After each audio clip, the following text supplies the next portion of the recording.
Deep in the belly of a mountain, tucked away from prying eyes and guarded by ancient magic, lay a hidden chamber, bathed in the soft glow of flickering candles.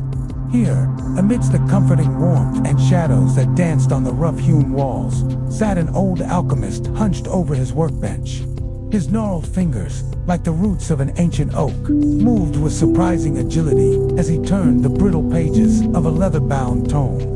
The air was thick with the scent of parchment and something undefinable, yet strangely familiar, like the whisper of a half-forgotten dream. On the table before him sat a collection of peculiar objects, each seemingly mundane, yet hinting at their alchemical origins. A dried sprig of lavender, a single crimson rose petal, and a small, smooth stone that seemed to glow faintly in the candlelight.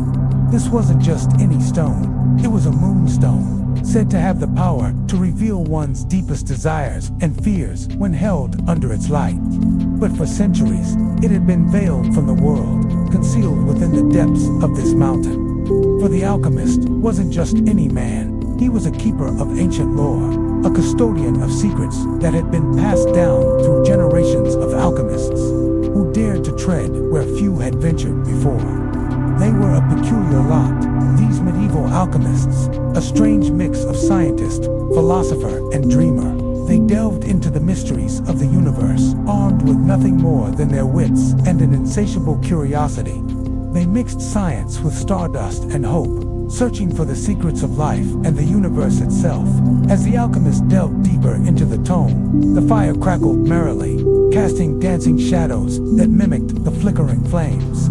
The room was silent except for the soft rustle of turning pages and the distant drip of water, creating an atmosphere of intense focus and hushed anticipation. With each turn of the page, the alchemist drew closer to the heart of the mystery, his wrinkled face illuminated by the soft glow of the moonstone. He wasn't merely reading these ancient texts, he was experiencing them, his senses heightened, his mind open to the possibilities that unfolded before him. The text spoke of forgotten rituals, of arcane symbols, and of the very essence of alchemy, the transformation of the ordinary into the extraordinary.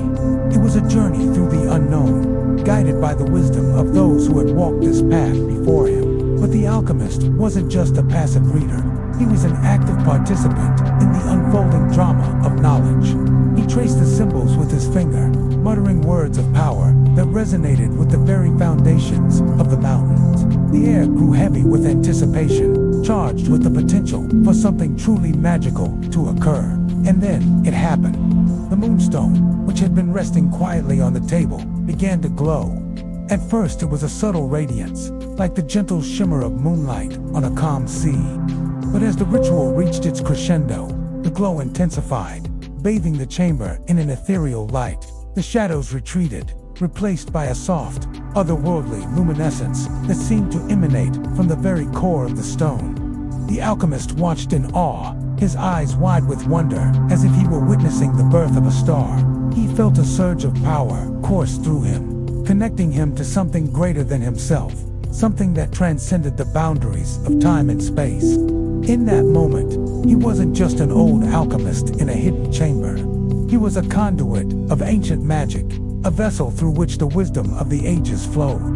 The glow from the moonstone revealed not just the alchemist's deepest desires and fears, but also the essence of alchemy itself, the art of transforming the ordinary into the extraordinary. It was a revelation that had eluded many of his predecessors, lost to the sands of time, or perhaps concealed intentionally to safeguard such immense power. He understood now why he had been drawn to this ancient chamber, why he had dedicated his life to uncovering the secrets of alchemy. It wasn't just because he loved the mystery and the challenge. It was because he was meant to find this, to be the one to unlock the full potential of the moonstone and the alchemy it represented. The realization filled him with a sense of purpose and clarity. He had stumbled upon a truth that had been hidden for centuries, a truth that could change the world as they knew it. Yet he knew he couldn't keep this knowledge to himself. He had to share it, to pass it on to those who were worthy. With newfound vigor, he began to make notes in his journal, carefully recording the details of his discovery. The incantations, the rituals, everything he had learned from the tome and his own experiences. He would train apprentices, those rare individuals who possessed a thirst for knowledge and the inherent curiosity that defined an alchemist. He would teach them the ways of alchemy, sharing the wisdom that had been entrusted to him and guiding them as they embarked on their own journeys of discovery. It was a daunting task, but he was more than willing to take it on. He knew that the knowledge he possessed was too important to be kept secret, too powerful to be wielded alone. As the glow of the Moonstone began to fade, leaving the chamber in its pre-ritual darkness, the alchemist felt a sense of peace settle over him. He had found his purpose, not just in the secrets of alchemy, but in sharing those secrets with the world. He was more than an alchemist. He was a teacher, a mentor, a keeper of the flame. And as long as there were those who sought knowledge and understanding, his work would continue, ensuring that the wisdom of the ages would not be lost, but would instead be passed on to future generations. The fire crackled softly in the stone hearth, casting dancing shadows on the weathered walls of the alchemist's chamber. Outside, the wind howled like a hungry wolf, but here, deep within the earth, all was warm and safe. The alchemist sat cross-legged on the floor, his eyes closed in deep meditation. In his hands, he held the Moonstone, its gentle glow bathing his wrinkled face in an ethereal light. His mind was a whirlwind of thoughts, memories, and revelations, all brought to the surface by the stone's otherworldly radiance.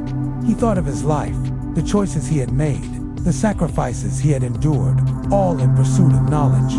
He remembered his teachers, those who had shared their wisdom with him, and the countless hours he had spent poring over ancient texts, deciphering their cryptic messages. And then there were the experiments, the failures, the successes, the moments of pure elation when he had unlocked a new truth, when he had coaxed a reluctant secret from the very heart of nature. Through it all, he had remained steadfast in his pursuit of understanding, driven by an insatiable curiosity and a deep sense of wonder. But it wasn't just his past that the Moonstone illuminated. It also revealed his deepest desires, his hopes and dreams for the future. He saw himself teaching others, sharing the wisdom he had accumulated over a lifetime of study, watching as eager young minds grasped the complexities of alchemy with ease. He envisioned a world where alchemy was no longer a secret, hidden away in dusty tomes and whispered rumors, but was instead a respected and vital part of human knowledge. A world where the boundaries between science and magic were blurred, where the impossible became possible. Yet even as these visions filled him with excitement and anticipation, the Moonstone also showed him the potential for darkness, the dangers of unchecked ambition, the corruption that could arise when mortals sought to wield the powers of alchemy for their own selfish purposes. He saw the potential for destruction, for imbalance, and felt a deep sense of responsibility settled upon him. With this power came great peril, and he knew he could not bear the burden alone. He needed help, allies who shared his passion for knowledge, who understood the importance of balance and harmony. He would reach out to fellow scholars, to those who had dedicated their lives to the pursuit of truth, and together they would form a brotherhood, a network of support and enlightenment. They would guard the secrets of alchemy, not jealously, but collaboratively, ensuring that the knowledge would be used for the greater good, that it would benefit all of humanity, and not just a select few. As the night wore on, the fire dwindled and the shadows grew longer, but the alchemist remained in his meditative state, lost in the labyrinth of his thoughts. He was no longer just an old alchemist in a hidden chamber. He was a seer, a visionary, a beacon of hope in a world that desperately needed understanding and balance. And when the first rays of dawn began to creep over the horizon, painting the sky in hues of gold and crimson, he emerged from his reverie, refreshed and renewed, ready to take on the day and all the challenges and opportunities it would bring. The Moonstone rested gently in his palm, a constant reminder of the power and responsibility he had been granted. And as he rose to his feet, he knew that his journey had just begun.